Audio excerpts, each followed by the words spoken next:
हरि बुद्धि जपे तो नर दुर्लभ, हरि बुद्धि जपे तो नर दुर्लभ, वाचेसी सुलभ राम कृष्ण, वाचेसी सुलभ राम कृष्ण, वाचेसी सुलभ राम राम कृष्ण नामी उन्मनी साधिली, रामकृष्ण नामी उन्मनी साधिली, दयासी लाधली सकल सिद्धि, दयासी लागली सकल सिद्धि, दयासी लाधली सकल सिद्धि, सिद्धि बुद्धि धर्म हरि पाठी आले, सिद्धि बुद्धि धर्म हरि पाठी आले, प्रपंची निवाले साधु संगे, प्रपंची निवाले साधु संगे, प्रपंची निवाले साधु संगे, ज्ञान देवी नाम राम कृष्ण ठसा, ज्ञान देवी नाम राम कृष्ण ठसा, येने दश दिशा आत्मा राम, येने दश दिशा आत्मा राम, हरि मुखे म्हणा, हरि मुखे म्हणा, पुण्याची गणना कोण करी, पुण्याची गणना कोण करी, पुण्याची गणना कोण करी.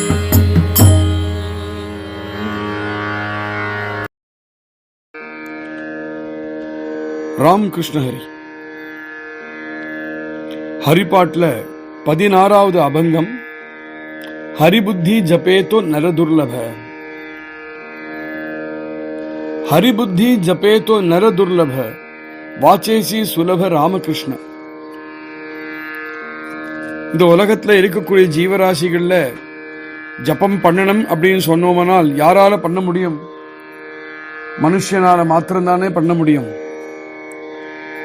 அந்த நரனிலையும் ஹரி ஜபம் பண்ணணும் அப்படிங்கிற புத்தி இருக்கிறவனே ரொம்ப துர்லபம். வாச்சேசி சுலப ராமகிருஷ்ண, ஏதோ நம்ம சொல்லக்கூடிய சாதனை ரொம்ப கடினமாக இருக்கு, அதனால அந்த சாதனையில வரவர்கள் ரொம்ப துர்லபம்னு சொல்றோம்னா அப்படி இல்லவே இல்லை. ராமகிருஷ்ண அப்படின்னு இந்த 2 வார்த்தை சொல்றதுக்கு, இந்த 2 நாமத்தை சொல்றதுல என்ன சிரமம்? அவ்வளவு சுலபமா இருக்கு, ஆனாலும் வரமாட்டேங்கிறான் எவனும். ராமகிருஷ்ண நாமி உன்மனி சாதிலி, தயாசி லாதலி சகல சித்தி. ராமகிருஷ்ண நாமத்தை எவன் ஜபம் பண்ணறானோ அவனுக்கு உண்மனி அவஸ்தை அப்படிங்கிறது ரொம்ப சர்வசாதாரணமா அவன் அடையறான். தயாசி லாதலி சகல சித்தி, வெவ்வேறு சித்திகளும் அவனுக்கு சேர்றது. சித்தி புத்தி தர்ம ஹரிபாட்டியாலே பிரபஞ்சி நிவாலே சாது சங்கே. ஹரிபாட் அப்படிங்கிற ஹரிநாமத்தை அவன் பட்டனம் பண்ணறானோ அவனுக்கு சித்தி புத்தி தர்மம் 3மே அவன்கிட்ட நன்னா வரது. பிரபஞ்சி நிவாலே சாது சங்கே, பிரபஞ்சத்திடத்திலேருந்து அவனை கழட்டி இந்த நிலையில அவனை இப்படி நிறுத்தி வைக்கிறதே சாது சங்கம் தான். ஞானதேவி நாம ராமகிருஷ்ண டசா, ஏனே தசதிஷா ஆத்மா ராம. ஞானேஸ்வர் சொல்றார், ராமகிருஷ்ண நாமத்தை ஸ்மரணம் பண்ணினத்தினால நம்மளுடைய ஹிருதயத்துல அதோடைய ஒரு பதிவு உண்டாகிறது. அது பதிஞ்சுடுறது நம்ம ஹிருதயத்துல. அது நம்ம ஹிருதயத்தை பதிஞ்சத்தினால 10 திக்குல எங்க பார்த்தாலும் ராம ஆத்மா ராமனே தென்படுறான். இதுதான் சப்தார்த்தம் இந்த அபங்கத்துக்கு. எல்லா அபங்கத்துக்கும் சொன்ன மாதிரி இந்த அபங்கத்துக்கும் ஆழமா பல விஷயங்களை சொல்லிட்டு வர்றார் துண்டா மகாராஜ். பலவிதமான சாதனைகள் இருக்கும் பொழுதும் ஹரிநாமம் ஜபம் அப்படிங்கிற சாதனை ரொம்ப சிம்பிளா இருக்கு. அதே சமயத்துல ரொம்ப எஃபெக்டிவாவும் இருக்கு. அந்த பல பிராப்தி அதுல ரொம்ப பக்குவமான பல பிராப்தி அதுல இருக்கு அப்படின்னு சொன்னோம்னா, அப்ப இந்த சாதனையை தானே எல்லாரும் தொடரணும், இந்த சாதனையை தானே எல்லாரும் அடாப்ட் பண்ணணும். ஆனா அதை ஏன் பண்ண மாட்டேங்கிறா? ஞானேஸ்வர் சொல்றார், நீதான் நினைக்கிறப்பா எல்லாருக்கும் சுலபமே இதுல விடலாமே நினைக்கிறேன். ஆனா நான் பார்த்ததுல ஹரிபுத்தி ஜபேதோ நரதுர்லப, ஹரிநாம ஜபத்தை பண்ணலாம் அப்படின்னு நினைக்கக்கூடிய நரனே ரொம்ப துர்லபமா இருக்கான். ஏன் அப்படி இருக்கான்? ஏன்னா பெரும்பாலுமான ஜனங்கள் இந்திரியங்கள்னால ஆளப்படறார்கள். இந்திரியங்கள் ஆளும் பொழுது நம்மள இந்திரியங்கள் பகிர்முகமாகவே இருக்கிறதுனால விஷய சுகங்கள் விஷய போகங்களுக்கே நம்மள இழுத்துட்டு போகும். நம்மளுடைய மனசையும் அந்த விஷயங்கள் பக்கத்தே இழுத்துட்டு போயிடும். ஆகையினால பகவத் சிந்தனம் பண்றதுக்கு இடையே தராது.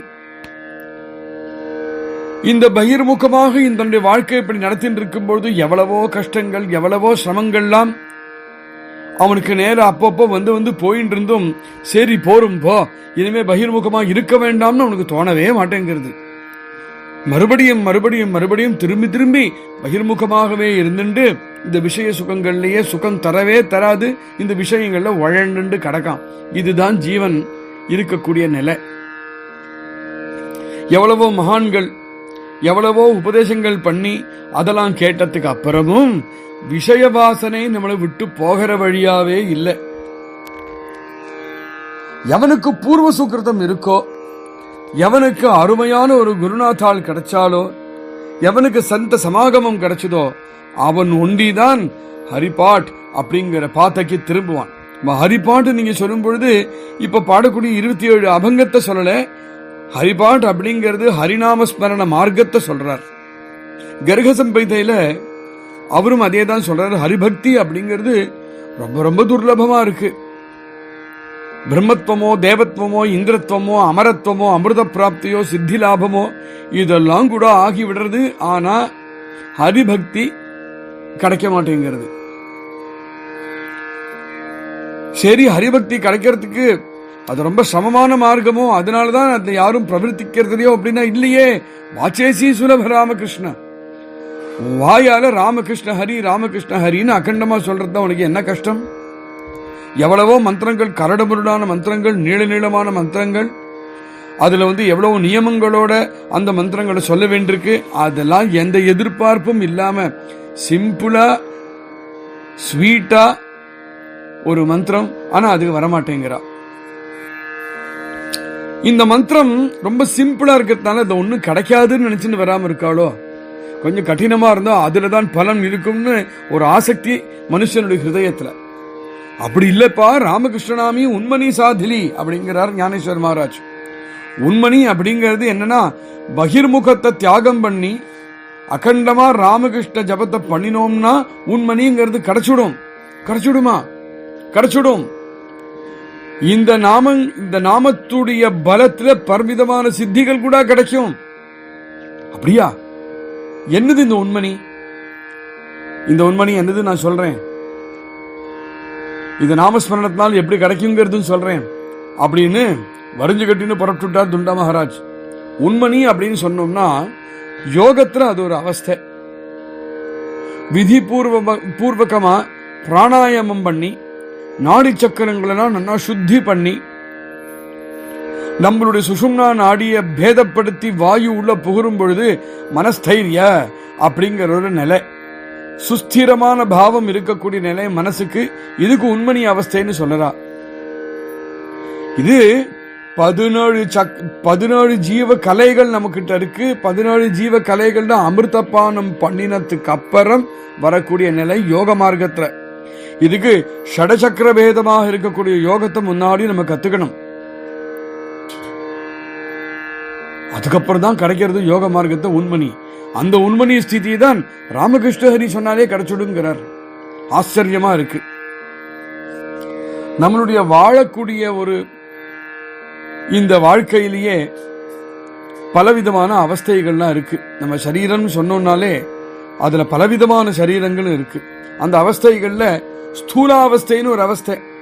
ஸ்தூலா அவஸ்தை அப்படிங்கிறது ஜாகிருத்தியா முழிச்சுண்டு நம்ம இருக்கக்கூடிய அவஸ்தைக்கு ஸ்தூல அவஸ்தைன்னு பேர். இங்க புத்தி சம்பந்தத்தினால ஜீவன் வெவ்வேறு பாக்கிய பதார்த்தங்களை சேகரிச்சுண்டு அது கூட அபிமானத்தையும் உறவையும் உண்டு பண்ணிண்டு விசிஷ்டமான சில பதார்த்தங்கள் எடுத்துட்டு இருக்கிறது தான் ஜாகிருத்தியாக இருக்கக்கூடிய நிலை. இதுக்கு அடுத்தது சூக்ஷ்மமாக இருக்கக்கூடிய ஒரு அவஸ்தை. சூக்ஷ்ம அவஸ்தை எப்படின்னா ஸ்வப்னாவஸ்தை. இங்க ஜாகிருதி இருக்காது. ஜாகிருதி அடங்கி போன சமயத்துக்கு தான் சொப்னாவஸ்தை வருது. நன்னா ஆழ்ந்து தூங்கிட்டு இருக்கிற சொப்பனம் பார்க்கறானே, அதுதான் சொப்னாவஸ்தை.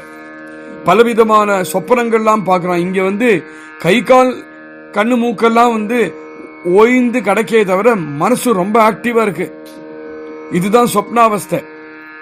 இதுக்கு அர்த்த அவஸ்தை, காரணாவஸ்தை. இது சுஷுப்தி நிலையை காமிக்கக்கூடிய அவஸ்தை. இது இங்க ஜாகிருதியும் கிடையாது, சொப்பனமும் கிடையாது. இது ரெண்டும் உபரமத்தை அடைஞ்சு விடுறது. இது ரெண்டும் ஆத்மாவினிடத்தில் லயத்தை அடையிறது. இதுதான் சுஷுப்தி அப்படிங்கிற நிலை, காரணாவஸ்தை. இது இதுக்கும் மேல இருக்கக்கூடியதான் மகா காரணாவஸ்தை. அதுக்குதான் உண்மணி அல்லது துரியாவஸ்தை அப்படின்னு சொல்றா. இந்த அவஸ்தை தேகாதீதமாக இருக்கக்கூடிய அவஸ்தை. இது இந்த அவஸ்தையில பரபிரம்மம் மாத்திரமே ஆசிரியமாக இருக்கும். இந்த அவஸ்தையில இந்த முதல் 3 அவஸ்தை இருந்ததே, ஸ்தூலம் சூக்ஷ்மம் காரணம், அதாவது ஜாகிருதி சொப்னம் சுஷுப்தி, இது நாம் எல்லோருமே தினமுமே நம்ம அனுபவிக்க கூடியதுதான். உண்மணி அவஸ்தை, இந்த துரியாவஸ்தை தான் தினமும் நம்மளுக்கு கிடையாது. அது நித்திய சித்தமாக இருக்கக்கூடிய ஒரு ஒரு அவஸ்தை. அது அஞ்ஞானியாக இருக்கக்கூடியவனுக்கு இந்த அவஸ்தை அவ்வளவு சீக்கிரமாக அனுபவிக்க கிடைக்காது. ஆத்மா அனாத்ம விவேகம் பண்ணி அதெல்லாத்தையும் நிரசனம் பண்ணி 3 அவஸ்தைகளையும் நிரசனம் பண்ணினதுக்கு அப்புறம், பஞ்சகோஷங்களையும் நிரசனம் பண்ணினதுக்கு அப்புறம், அதுக்கப்புறம் காரிய காரண நாசனமும் ஆகி இதெல்லாம் பண்ணினதுக்கு அப்புறம் தான் துரிய அவஸ்தைக்கு வரணும், உண்மணி அவஸ்தைக்கு வரணும். இப்ப ஜாகிருத்தியோ சொப்பனமோ ரெண்டுமே காரிய ரூபமா இருக்கு, காரியங்களை உத்தேசிச்சுதான் இருக்கு ஜாகிருத்தியும் சொப்பனமும். ஆனா சுஷுப்தி காரண ரூபமாக இருக்கு. நம்மளுடைய தேகாபிமானம் நாசம் ஆனதுக்கு அப்புறம் தான், 3 தேகங்களுடைய அபிமான நாசம் ஆனதுக்கு அப்புறம் தான் இந்த அவஸ்தைக்கே நம்மளால வர முடியும். எப்போ இந்த ஜீவன் ரியலைஸ் பண்றானோ, நான் வெறும் திரஷ்டாதான், நான் இந்த 3 தேகமும் இல்லை எப்படின்னு உண்மையா எப்போ உணர்றானோ, அப்பதான் ஞான ரூபமாக இருக்கக்கூடிய மகா காரணமாக இருக்கக்கூடிய அவஸ்தைக்கு பிரவேசம் பண்றதுக்கு அவனுக்கு அருகதை உண்டு. அப்பதான் அவனுக்கு குவாலிபிகேஷனே உண்டு. இந்த அவஸ்தை தான் உண்மணிங்கிற அவஸ்தை. மெனக்கிட்டுன்னு இத்தரலாம் ஏன் மகாராஜ் சொல்றாருன்னா, எவ்வளவு கঠিனம்னு தெரிஞ்சுக்கோ. இத இப்படி கடினமாக இருக்கக்கூடிய இந்த உண்மணி அவஸ்தை ராமகிருஷ்ண ஹரி அப்படிங்கிற ஜபத்தான சுலபமான அடைஞ்சுடுறோமே. துரிய நிலையிலையும் ஞானத்துக்கு 7 ஸ்டேஜ் சொல்லிருக்கு. சுபேச்சா, சுவிச்சாரணா, தனுமானசா, சத்வபத்தி, அசம்சக்தி, பதார்த்த பாவானி, அப்புறம் தான் துரியா அப்படிங்கறது வருது. பதார்த்த பாவனை முடிஞ்சதுக்கு அப்புறம் தான் துரிய நிலையே வரப்போறது. இப்படி சிரமப்பட்டு யோக மார்க்கத்திலேருந்து இந்த துரிய மார்க்கத்தை நம்ம துரிய நிலையை சம்பாதிச்சுக்கணும் சொல்றார். பரவேற ஜன்மங்கள் எடுத்து வேதாந்த அபியாசம் சிரவணம் யோகம் எல்லாம் பண்ணி முடிஞ்சதுக்கு அப்புறமும் ஆத்ம புத்தி தேகத்தை நோக்கிதான் போகும்பா, ஜகத்தை தான் சத்தியம் நினைக்கும்பா. இது எவ்வளவோ ஜன்மங்களா இப்படியே இருக்கு. இப்படி இருக்கும் பொழுது துரியாவஸ்தையை நீ எங்க போய் நீ அடைய போற? நீ அடைவைங்கிற கேரண்டி சரி, இப்போ நான் இந்த ஜென்மத்தை ஆரம்பிச்சுட்டேன் அப்படின்னா இந்த ஜென்மத்திலே உனக்கு துரியாவஸ்தை வருங்கிற கேரண்டியும் தர முடியாது.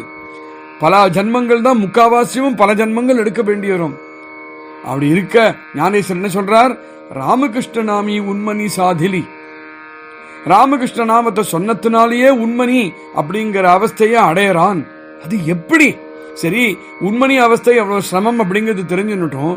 ஆனா ராமகிருஷ்ண நாமம் சொன்னதுனால இது எப்படி சிம்பிளா போறதுங்கிறது தெரிஞ்சுக்கணும். அவர் சொல்றார், நாமஸ்மரண பூர்விகமான ஹரிபக்தி எவன் பண்ணறானோ அவனுக்கு ஹரி கிருபா துவாரா இந்த உண்மணி அப்படிங்கிற நிலை கிடைக்கும். முடியுமா? முடியுமா? முடியுமே. சந்த ஏகநாதரோ, சந்த துகாராமோ, நிலோபாராயோ, ஸ்வயம் மாவுலியோ இந்த விஷயத்தை எடுத்து எடுத்து திருப்பி திருப்பி திருப்பி திருப்பி தன்னுடைய கிரந்தங்களையும் அபங்கங்களையும் எடுத்து கொட்டி தள்ளியிருக்கா. அந்த விஷயத்தை அவ சொன்னதே நம்மளுக்கு தீர்மானமா கிடைக்கும் அப்படிங்கிற தைரியத்தை கொடுக்கும். ஒரு மருந்து, உடம்புக்கு ஒரு வியாதி வந்துடுச்சு, அந்த வியாதிக்கு மருந்து எடுத்துக்கணும். அந்த மருந்து எங்கேருந்து போட்டுக்கிறோம்? வாயால மருந்து சாப்பிடுறோம். வாயால சாப்பிட்ட மருந்து நம்முடைய ரத்தத்தோட கலந்து நம்மளுடைய சரீரத்தை எந்த பாகத்துக்கு போய் அந்த மருந்தை போய் கொண்டு தள்ளணுமோ அங்க கொண்டு தள்ளி அந்த ரோகத்தை நிவாரணம் பண்றது இல்லையா? இவர் சொல்றார், நாமஸ்மரணமும் ஒரு மருந்துன்னு எடுத்துக்கோ. அதுவும் வாயால சொல்லக்கூடியதுதான். இந்த மருந்து நாமஸ்மரணமாக இருக்கக்கூடிய மருந்து வாயால உள்ள போய் உன்னுடைய எல்லா இந்திரியங்களையும் மனசையும் புத்தியும் போய் தொட்டு அதுக்கு கொடுக்க வேண்டிய ரிசல்ட்டை கொடுத்து அந்த நாமஸ்மரணம் பண்ணும். நாமதாரகனாக இருக்கக்கூடிய இப்படி நாமஸ்மரணம் பண்ணக்கூடியவன் உண்மணி அப்படிங்கிற நிலையை மாத்திரம் அடைஞ்சுட்டான்னு நினைச்சுக்காதீங்க. அவனுக்கு ரித்தி சித்தி அப்படிங்கிற சித்திகள் எல்லாமும் வந்துவிடும் அவன் கிட்ட. ஆனா அவன் அதை பத்தி கொஞ்சம் கூட கேர் பண்ண மாட்டான். உண்மையான பக்தனுக்கு இதெல்லாம் தேவையே கிடையாது. அவனுக்கு அது தேவை கிடையாது. ஆனா அந்த சித்திகள்லாம் அவன்கிட்ட நான் உங்களோட இருக்கேனேன்னு வந்து இருந்துட்டு இருக்கும். சன் மாவுலி ஞானேஸ்வர் சரித்திரத்தை பார்த்தோம்னால், முக்தாபாய் மாவுலி ஞானேஸ்வருடைய முதுகுல ரொட்டி தட்டினா ஞானேஸ்வர் மகாராஜ் வந்து எருமையை பேச வச்சார். நிர்ஜீவமா இருக்கக்கூடிய குட்டிச்செவரை நகத்த வச்சார் வாகனம் மாதிரி. சச்சிதானந்த பாபா என்கின்றவருக்கு மறுபடியும் அவருக்கு உயிரை வாங்கி கொடுத்தார். இதெல்லாம் என்னது? இதெல்லாம் சித்தி தானே. நேக்கெல்லாம் சித்தி வேணும் அப்படின்னு ஞானேஸ்வர மகாராஜ் விரும்பல. இதெல்லாம் சித்தி வந்ததே அப்படிங்கறதுதான். இனிமே சித்தினாலேயே நான் வாழறேன் அப்படின்னு சித்தியை காமிச்சுட்டு வாழவும் இல்லை. எங்க ரொம்ப தேவைப்பட்டதோ அங்க மாத்திரம்தான் இந்த சித்தி தானாவே அந்த சித்தி வந்து தன்னுடைய விளையாட்டுட்டு போயிடுச்சு. அவருக்கு வந்து சித்தி இம்பார்ட்டன்ட் கிடையாது. இப்படிதான் இருப்பா எல்லா பக்தாளுமே. அவளுக்கு என்ன வேணும்? அவளுக்கு வேணுங்கிறது வேற சித்தி. அது எதுனா ஆத்ம சித்தி. ஆத்ம சித்தி அப்படிங்கிறது தான் மோட்சம், கைவல்யம் அப்படிங்கிறது. அதுலதான் இவளுக்கு குறியே தவிர மற்ற சித்திகள்ல அவளுக்கு குறி கிடையாது. ஆனா இவர் சொல்றார், ஞானேஸ்வர் மகாராஜ் சொல்றார், சித்தி புத்தி தர்ம ஹரிபாட்டியாலே பிரபஞ்சி நிவாலே சாது சங்கே. சித்தி புத்தி அப்படிங்கிறது என்னதுங்கிறது ஏற்கனவே நம்ம இவ்வளவு 16 அபங்கங்கள்ல ஆங்காங்கு நம்ம அனுபவிச்சிருக்கோம். ஆனா தர்ம அப்படிங்கிறது என்னதுன்னு இங்க கொஞ்சம் அனுபவிக்கலாம். தர்மம் அப்படிங்கிறது வேதாந்தம் என்ன சொல்றதுன்னா, அந்தந்த வர்ணத்துல இருக்கக்கூடியவர்கள் அவளுக்கு என்னெல்லாம் விகிதமாக இருக்கோ அதை ஃபாலோ பண்ணினா அதுக்கு தர்மம் அப்படின்னு பேர். தர்மசாஸ்திரம் வேதம் இதெல்லாம் ஒண்ணுதான், வெவ்வேறு கிடையாது. வேதாந்தம் தர்மத்துக்கு 2 வகை கொடுக்கிறது. ஒன்னு சாமானிய தர்மம், இன்னொன்னு விசேஷ தர்மம். அது மாதிரி விஹித கர்மாச்சரணத்தை யார் இருக்காளோ, விஹித கர்மாச்சரணத்துல யார் இருக்காளோ அதுக்கு அவன் தார்மீகனாக இருக்கான் அப்படின்னு சொல்லலாம். விஹித கர்மாச்சரணத்தை தர்மம்னு சொல்லலாம். நிஷித்த கர்மாச்சரணத்தை அதர்மம்னு சொல்லலாம். விஹித கர்மாக்கள்ல 4 விதம். ஒன்னு நித்தியம், நைமித்திகம், காமியம், பிராயஷ்சித்தம். நித்திய கர்மாக்கள் அப்படிங்கிறது அந்தந்த வர்ணத்தை இருக்கிறவன் தினமும் பண்ண வேண்டிய கர்மா. சாயம் சந்தியாவந்தனாதிகள்லாம் நம்ம பண்றோமே அது மாதிரி. அப்புறம் நைமித்திக கர்மா, ஒரு காரணத்தினால நடக்கக்கூடிய கர்மா நைமித்திக கர்மா. அப்புறம் காமியமா இருக்கக்கூடிய விகிதமா இருக்கக்கூடிய ஆச்சரணம் என்னன்னா, ஒரு காமனாவை எதிர்பார்த்து ஒரு கர்மா பண்றோமே அது. காமனாவை எதிர்பார்த்து காமியமா ஒண்ணு பண்ணினோம்னா அது நைமித்திகமாகவும் மாறுறது. அப்புறம் பிராயஷ்சித்தம், நம்ம கிட்ட இருக்கக்கூடிய பாத்தகங்களை நாசம் பண்றதுக்காக பிராயஷ்சித்தம் பண்றோமே, இதுவும் விஹித கர்மாக்கள்ல ஒண்ணு. பிராயஷ்சித்த கர்மாலையும் 2 விதம் இருக்கு. ஒன்னு சாதாரண பிராயஷ்சித்தம், இன்னொன்னு அசாதாரண பிராயஷ்சித்தம். சாதாரண பிராயஷ்சித்தம் அப்படிங்கிறது தெரிஞ்சோ தெரியாமலோ நடந்த பாத்தகங்களுக்கு நாசம் அடையறதுக்காக பண்ணக்கூடிய பிராயஷ்சித்தம் சாதாரண பிராயஷ்சித்தம். அசாதாரண பிராயஷ்சித்தம் தெரிஞ்சு நடந்த நாசங்களை போக்கடிக்கிறதுக்காக பண்ணக்கூடிய பிராயஷ்சித்தம் அசாதாரண பிராயஷ்சித்தம். இதெல்லாம் ரொம்ப டீட்டெயிலா மனுஸ்மிருதியில, யாக்ஞவல்கிய ஸ்மிருதியில எல்லாத்தையும் ரொம்ப விஸ்தாரமா இதெல்லாம் பேசியிருக்கா. அதெல்லாம் நம்ம இப்ப இங்க எடுத்துக்கல. விஷயம் என்னன்னா, எவன் சாஸ்திர விகிதமாக தனக்குன்னு எது விதிச்சிருக்கோ அதை வேண்டாம்னு அதை தள்ளி வச்சு தனக்கு தோணின மாதிரி எவனாவது ஏதாவது பண்ண ஆரம்பிச்சான் அப்படின்னா அவன் ஆத்ம ஞானத்தை அடையறதுக்கு அருகதை இல்லாதவன் அப்படிங்கிறார். ஐஹிகம் பாரத்ரிகம் இந்த 2 சுகமும் தர்மத்தில்தான் டிபெண்ட் ஆகி இருந்துருக்கு. அவனுக்கு ஒரு தர்மம் இருக்கு, அது ஸ்வதர்மம் அப்படின்னு சொல்லுறோம். அவனுக்கு இருக்கக்கூடிய ஸ்வதர்மத்தை அவன் ஃபாலோ பண்ணணும். இப்போ ஞானேஸ்வர மகாராஜ் என்ன சொல்றாருன்னா, ஹரிபாட், ஹரிஜபம், ஹரித்தியானம் இதுல எவன் இருக்கானோ அவன் இதை பண்ணினாலே இதுல சகல தர்மங்களும் இதுல அடக்கம் அப்படின்னு சொல்றார்.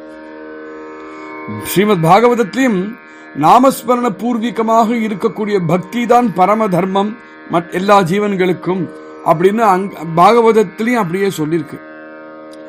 பக்தியை நிரஹைதுகமாகவும் நிஷ்காமமாகவும் பண்ணினோமானால் சிரேஷ்டமான தர்மம். ஏதோ ஒரு காரணத்தினால நம்ம பக்தி பண்ணினோமோ அல்லது ஒன்று வேணும்னால பக்தினோமோ பண்ணினோம்னால் அது அவ்வளவு சிரேஷ்டம் இல்லை. இதெல்லாம் சரி. இப்போ தர்மத்தை பத்தி இவ்வளவுலாம் பேசிட்டு வந்தோமே, இது ஹரிநாம ஜபம் பண்ணினதுனால மாத்திரம் இதெல்லாம் எப்படி அந்த அடக்கம் அப்படின்னா சிம்பிளா அதுக்கு பதில் சொல்றார். எந்த தர்மம் பண்ணினாலும் அந்த தர்மம் பண்ணறதுல அதோடைய கோல் என்ன அப்படின்னா ஹரி சந்தோஷம் தான் எல்லா தர்மத்துக்குமே குறி. எந்த தர்மம் ஹரி பிரீத்தியில முடியலையோ, எந்த தர்மம் ஹரிநாம சங்கீர்த்தனத்தை நம்மளுக்கு ரத்தி ஏற்படுத்தி தரலையோ அந்த தர்மம் பண்ணாதேப்பா, அது வியர்த்தம் அப்படிங்கிறார். எந்த கர்மா பண்ணினாலுமே அந்த கர்மாக்கு ஒரு பலன் நம்மளுக்கு கிடைக்கிறது அல்லவா? கர்மா பண்ணினதுக்கு பலன் யாரு தரா? ஹரிதான் தரா. கர்மா அதுக்கு பலனை கொடுக்கக்கூடிய சக்தி கர்மாவுக்கு கிடையாது. கர்மா ஒரு ஜட வஸ்துன்னு கூட சொல்ல முடியாது. அது ஒரு செயல் தானே, அது ஜடம். அதுக்கு சைத்தன்யம் கிடையாததுனால கர்மா பண்ணினதுனால கர்மா நம்மளுக்கு ஒண்ணு கொடுத்துது அப்படின்னு இல்லை. கர்மா ஜடமாக இருக்கு, இப்படி பண்ணணும்னு விதிக்கப்பட்டிருக்கு, நம்ம அதை பண்ணுறோம். அதை பண்ணினோமானால் பலன் ஹரி தரான். கர்மா பலனை கொடுக்கிறதுக்கு அசமர்த்தமாக இருக்கு. அது மாத்திரம் இல்ல, கர்மால ஈடுபடும் பொழுது அதுல ஏதாவது நியூனமாக ஆயிடுத்துன்னு வச்சுப்போம், ஏதோ தப்பு ஏதாவது நடந்துடுத்து, முழுக்க அந்த கர்மா சரியாலே சொன்னோம்னா அது பூர்ணத்தை எப்படி கொடுக்கறது? கடைசியில் எல்லா கர்மாவையும் முடிச்சுட்டு கிருஷ்ண கிருஷ்ண கிருஷ்ண கிருஷ்ண கிருஷ்ணா அப்படின்னு சொல்லி முடிக்கிறோம். ஏன்? எதா அஜ்ஞாதம் எதா அஜ்ஞாதம், தெரிஞ்சோ தெரியாமலோ நான் பண்ண இந்த கர்மால லோபங்கள் ஏதாவது இருந்ததுன்னா நான் அதுக்காக கிருஷ்ணநாம ஸ்மரணம் பண்ணுறேன். ஏன் சொல்றோம்? என்ன பகவன் நாமம் தான் பூர்ணத்தையே தரக்கூடியது. அப்படி இருக்கத்துல இந்த கர்மாக்களுக்கு மேலதானே இருக்கு ஹரிநாமம், இந்த தர்மத்துக்கு மேலதானே இருக்கு ஹரிநாமம். ஒரு கேள்வி, ஒரு விசாரம் இங்க வருது. அப்படியாக்கும் ஹரிநாமத்திலேயே கர்மா எல்லாம் அடங்கி இருக்குன்னு நம்ம சொல்லிட்டோம்னா, எவன் ஒருவன் ஹரிநாமம் பண்ண ஆரம்பிச்சானோ பாக்கி கர்மாலாம் நான் பண்ண வேண்டிய அவசியம் இல்லைன்னு சொல்லுவானே. ரொம்ப நியாயமான கேள்வி இது. ஏன்னா இன்னைக்கும் சத்சங்கத்துல எவ்வளவோ பேரை நம்ம அப்படி பார்க்கலாம். நான் தான் ஹரிநாம ஸ்மரணம் பண்ணிட்டு இருக்கேன், நான் சந்தியாவந்தனம் பண்ண வேண்டிய அவசியம் இல்லை அப்படின்னு சொல்றவெல்லாம் இருக்கா. சிராத்தாதிகள்லாம் பண்ண வேண்டிய அவசியம் இல்லைன்னு சொல்றவெல்லாம் இருக்கா. இங்க அதை அப்படியே அடிக்கிறார். இங்க அந்த விஷயத்தை கண்டிக்கிறார். இந்த விஷயத்தை இங்க மகாராஜ் அவர் சொல்றார், நீ ஜீவனா வந்ததுக்கு ஒரு 3 ரிணம் உண்டு. தேவ ரிணம், பித்ரு ரிணம், ரிஷி ரிணம். ஜீவனா இந்த லோகத்துல வந்ததுக்கு உனக்கு ஸ்வதர்மம்னு உண்டு. இந்த ரிணங்களை பூர்த்தி பண்றதும் ஸ்வதர்மத்தை ஆச்சரணை பண்றதும் விகிதமான கர்மனுஷ்டானங்களை பண்ணினாதான் முடியும்பா. அதை நான் பண்ணாம நான் நாம சங்கீர்த்தனம் பண்ணுறேன் அப்படின்னு எவன் இறங்குறானோ அது தப்பு, அது அதர்மம். அது அதர்மமாக போயிடும். நீ நல்லது பண்றன்னு நினைச்சுட்டு நீ அதர்மம் தான் பண்ணிட்டு இருப்ப. ஆனா வேற விதமா அதை பாரு. எவன் ஹரிய சரணம் அடைஞ்சிருக்கானோ அவன் நிர்முக்தனாக ஆறான். அவனுக்கு திரைரிணியிலேந்தும் நிர்முக்தனாக அவன் ஆயிடுறான். பகவான் நாரத மகரிஷி என்ன சொல்றாருன்னா, எவன் ஹரிநாமஸ்மரணம் பண்றானோ அவன் இந்த கர்மானுஷ்டானங்கள்லாம் வேண்டான்னு தள்ளி வச்சுட்டான்னா என்ன ஆகிறதுன்னு நீ கேள்வி கேட்கிறேன். அந்த கேள்வி தப்பு. உண்மையா எவன் பாகவ தர்மத்தை கைப்பற்றிருக்கானோ எக்காரணம் கொண்டும் மார்க்க பிரஷ்டனாக ஆக மாட்டான் அப்படின்னு பிரதிஜை பண்றார் நாரத மகரிஷி. அப்படின்னா எவன் சத்சங்கத்தை இருக்கானோ, உண்மையான குருநாதனை எவன் சரணம் அடைஞ்சிருக்கானோ அவன் குருநாத்தால பார்த்துட்டே இருக்கும் பொழுதே அவர் எப்பேற்பட்ட தார்மீகனாக இருக்கான் அப்படிங்கறத அவரை பார்த்து பார்த்து பார்த்து பார்த்தே தான் அந்த மார்க்கத்தை தான் இருப்பான். அவர் வாயை திறந்து இந்த தர்மத்தை பண்ணு, இந்த கர்மால நீ ஈடுபடுன்னு சொல்லவே வேண்டாம். அவர் பண்ணிட்டு இருக்கிறத பார்த்தே இவன் சரியான மார்க்கத்தை இருப்பான். தர்மத்தை இந்த தவற மாட்டான், தன்னுடைய சொதர்மத்தை இந்த மாற மாட்டான், தன்னுடைய விசித்த கர்மாக்கள்லாம் வேண்டான்னு வைக்க மாட்டான். என்ன எங்க குருநாதர் எல்லாம் பண்றாரு, திரிகால சந்தியாவந்தனம் அவர் பண்றாரு, சிராத்தாதிகள்லாம் அவர் பண்றாரு. அந்தந்த பண்டிகைகளுக்கு என்னென்ன வேணுமோ, எந்தெந்த பண்டிகைகளுக்கு எந்தெந்த தேவதைகளுக்கு எதெல்லாம் பூஜிக்கணுமோ எல்லாம் பண்றாரு. அதை நான் பார்த்துட்டே இருக்கேனே, அப்ப நான் பண்ணாம இருக்கலாமா அப்படின்னு அவன் மனசாட்சி அவனை கேட்கும். அப்போ குருநாதர் மாதிரியே தான் நானும் வாழணும் அப்படின்னு வாழ்வான். அதே சமயத்துல அகண்டமா ஹரிநாம ஜபம் பண்றார், எப்பவும் சத்சங்கத்திலேயே இருக்கார், நாம சங்கீர்த்தனத்திலேயே இருக்கார், உற்சவ மூர்த்தியாக இருக்கார்னா அதுலயே அவரை மாதிரியே நானும் ஈடுபடுவேன் சொல்லி இவனும் அப்படியே இருப்பான். இதுதான் சத்சங்கத்தினுடைய உண்மையான பெனிஃபிட். இது இல்லைன்னா சத்சங்கமா அப்படின்னு கேள்வியே நம்ம கேட்கணும். மகாபாரதத்தை பீஷ்ம பர்வால தர்மராஜன் பீஷ்ம பிதாமகா கிட்ட இந்த கேள்வியை கேட்கிறான். இவ்வளவு தர்மங்களை பத்தி நீங்க எனக்கு சொன்னேலே, இதுல வச்சு எல்லாத்துடையும் சிரேஷ்ட தர்மம் எது? அதுக்கு பீஷ்மர் சொல்றார், எப்போ ஒருவன் புண்டரீகாட்சர பக்தியோட பஜிக்கிறானோ அதுதான் எல்லாத்தோடையும் சிரேஷ்ட தர்மம் அப்படின்னு அவர் சொல்றார். அதனால்தான் ஞானேஸ்வர் மகாராஜ் என்ன சொல்றார், சித்தி புத்தி தர்ம ஹரிபாட்டியாலே.